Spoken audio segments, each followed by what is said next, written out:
सद्गुरु, social media से दूसरा सवाल। आर्यन सेन ये पूछ रहे हैं कि शारीरिक, मानसिक और आध्यात्मिक कल्याण के लिए पुरुष का सीमन कितना महत्वपूर्ण है? क्या अपने सीमन को बर्बाद करना हमें आध्यात्मिक रूप से नुकसान पहुंचा सकता है? देखिए, आप जानते हैं कि आपकी शारीरिक मौजूदगी का आधार सीमन या वीर्य है। आप चाहे पुरुष हो या महिला, आपके शरीर को बनाने के लिए जिम्मेदार सामग्रियों का 50% ये है ना?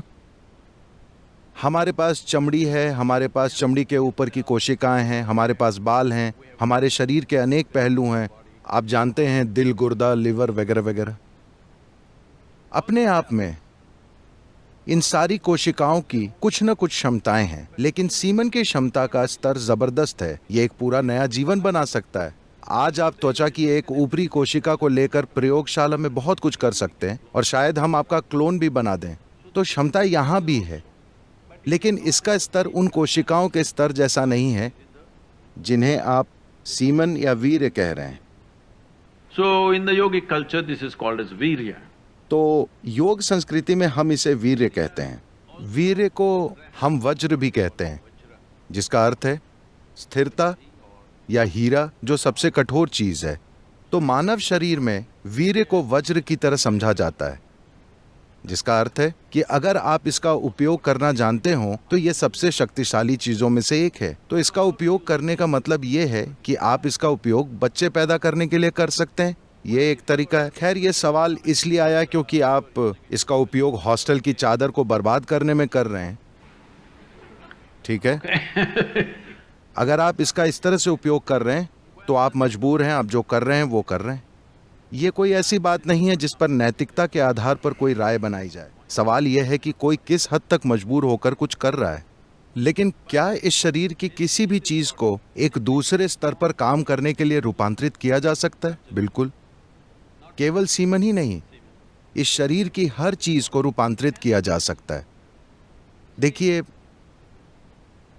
मान लीजिए अगर मैं आप सभी को सूप बनाने की सामग्री दूं, आप सभी को एक जैसी सामग्री दूं, तो क्या आपको विश्वास है कि आप सभी लोग एक जैसा सूप बनाएंगे? नहीं, आप 500 प्रकार के सूप बनाएंगे। हालांकि सामग्री एक ही है। यही हम सबके साथ इस समय हो रहा है। हम सभी बुनियादी रूप से एक ही सामग्री से बने हैं, लेकिन देखिए कि हम एक दूसरे से कितने अलग हैं, क्योंकि सूप अलग है। तो अगर मैं आपको सूप बनाने की सामग्री दूं तो आप या तो अच्छा सूप बनाएंगे या बेकार सूप बनाएंगे। ये इस बात पर निर्भर करता है कि आप ये काम कितना जानते हैं, है ना? तो ठीक ऐसा ही हर चीज के साथ होता है, केवल सीमेन के साथ ही नहीं। अपने मन और शरीर के हर आयाम को आप किसी जबरदस्त चीज में रूपांतरित कर सकते हैं, या आप इसे साधारण बना सकते हैं, या आप इसे गंभीर समस्या में बदल सकते हैं। जीवन के हर पहलू को। ऐसा ही जीवन के इस पहलू के साथ भी होता है।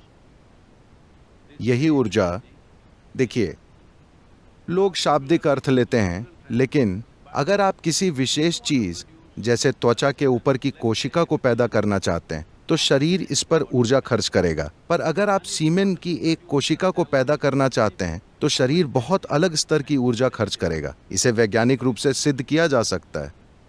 तो जब आप इसमें इतनी सारी ऊर्जा खर्च कर रहे हैं तो स्वाभाविक है कि इसमें एक क्षमता है, लेकिन क्या आप में उसे खोजने की काबिलियत है? क्या आप वो खोज करना जानते हैं? क्या ऐसा करने के लिए आपके पास साधना और मार्गदर्शन है? ये एक प्रश्न चिन्ह है।